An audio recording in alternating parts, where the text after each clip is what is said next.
In one of the most fearful cities in Texas, a legend about a beauty queen who went to confession and disappeared haunted many for generations. But a fateful coincidence revealed that it was, in fact, a case that went cold, all because of a conspiracy between the church and authorities.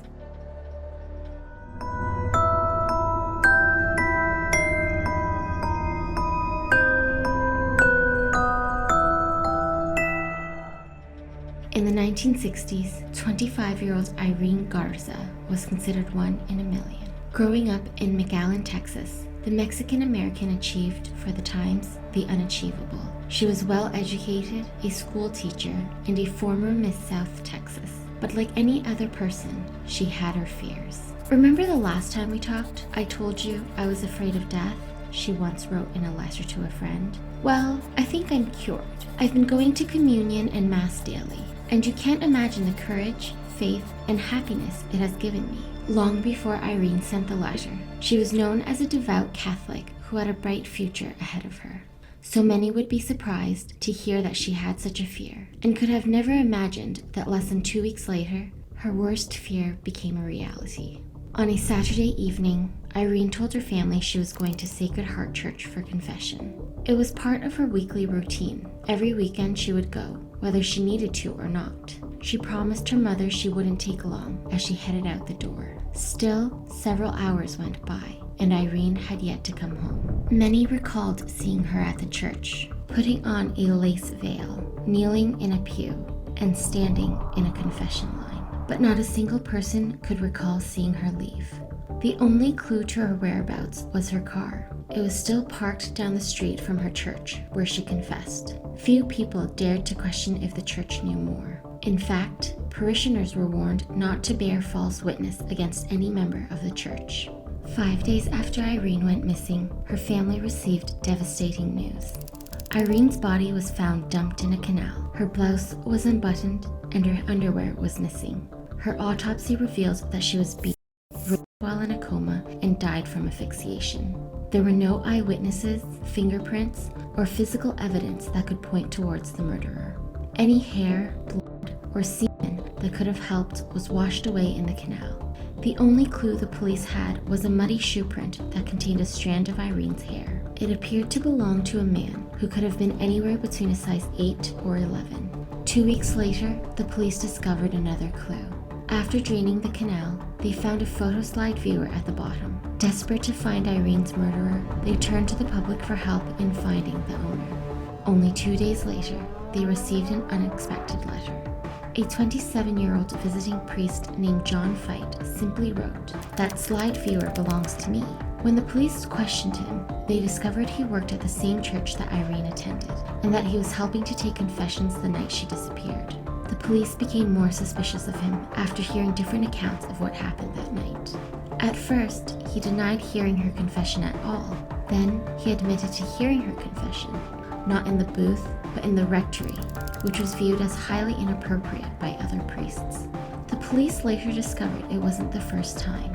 One of Irene's friends, Anna Maria Hollingsworth, revealed that the devout Catholic told her going to confession wasn't the same anymore. She was no longer allowed to confess in the booth. Father Fight would pull her out, insist she was too good to confess there, and take her to the rectory. The police grew even more suspicious of him after discovering other peculiarities. Father Fight was temporarily staying at the rectory to help with the busy Easter holiday, but kept going back to the pastoral house where he lived. Exactly 6 times within 24 hours. He came up with a handful of excuses each time, including breaking his glasses and needing clean clothes. Later, Father Joseph O'Brien, the assistant pastor, noticed fingernail scratches on his hands. Father Fight claimed he was locked out of the pastoral house and scratched his hands while climbing up the second-floor balcony.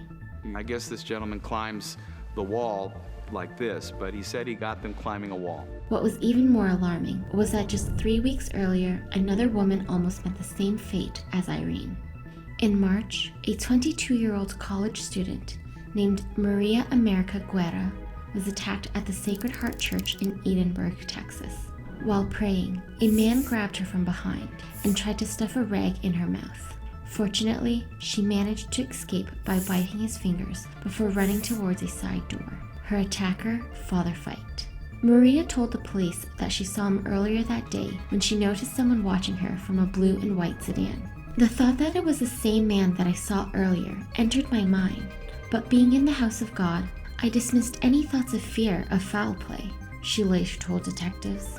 Rumors started to spread far and wide, and priests from other churches badgered parishioners for taking part. It is impossible that a priest would commit a crime like this. One priest insisted. Don't speak of it. Don't even let yourselves think it.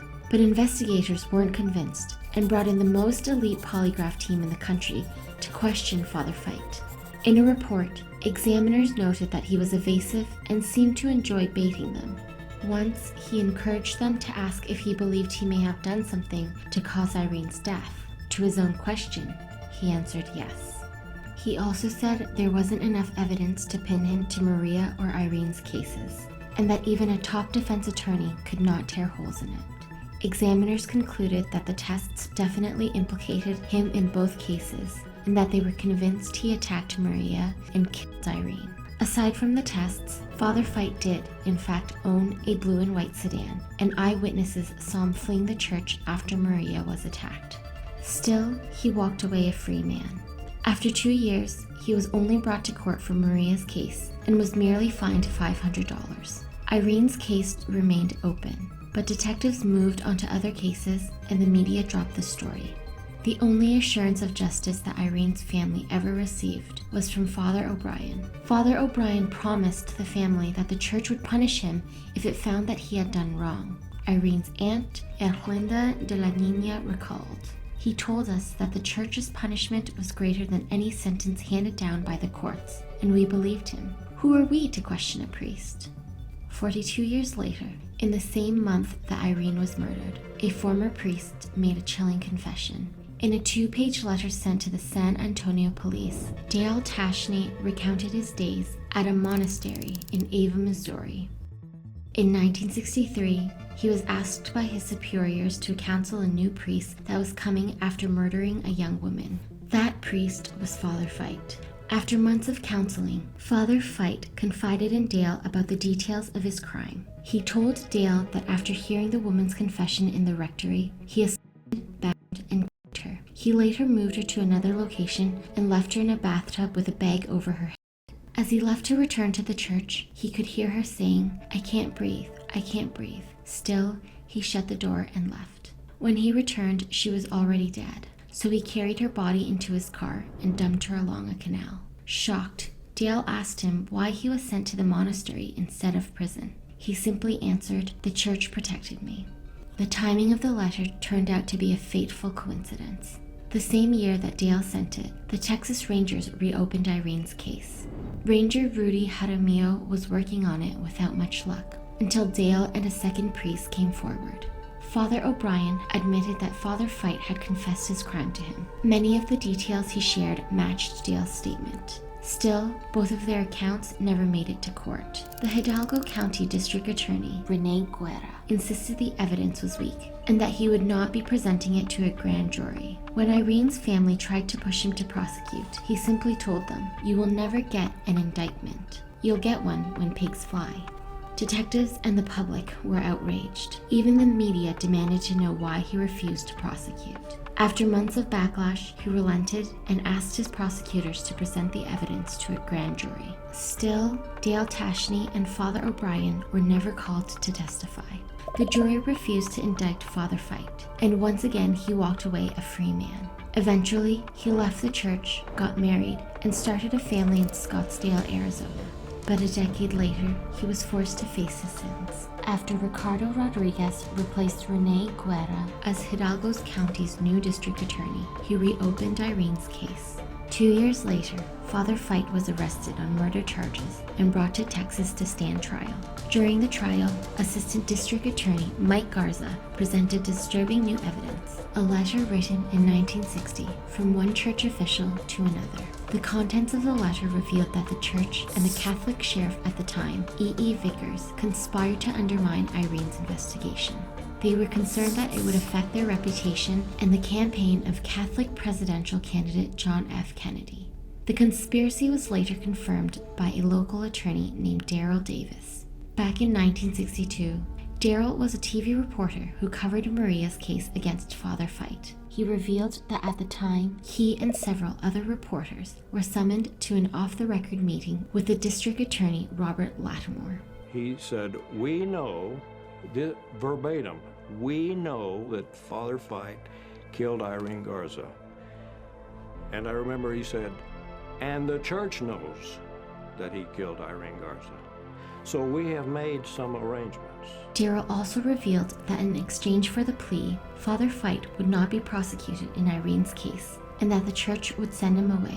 He said the church is going to put him in a monastery for disturbed or troubled priests, and he will be kept there for the rest of his life. Many were shocked to their core, considering Father Fite's history of predatory behavior. Weeks before Irene was murdered, Beatrice Garcia revealed that she had a bizarre encounter with him. She told the jury that while walking to work one day, Father Fite approached her in his car. When she asked if he needed help with anything, he responded, "I would love to take a picture of you dressed in black by the cemetery." He liked a certain look in a woman. You know, America Guerra, Beatriz Garcia, Irene Garza, they all looked the same. America Guerra was a violent attack, and maybe he got a little taste of it then and was looking for his next victim. After a 6-day trial, the jury's verdict came in. Father Fite was found guilty of murder and sentenced to life in prison. After 57 years, we have found justice for Irene, and for today, pigs are flying. This is the story of how the church and authorities failed to protect an innocent young woman for nearly 60 years.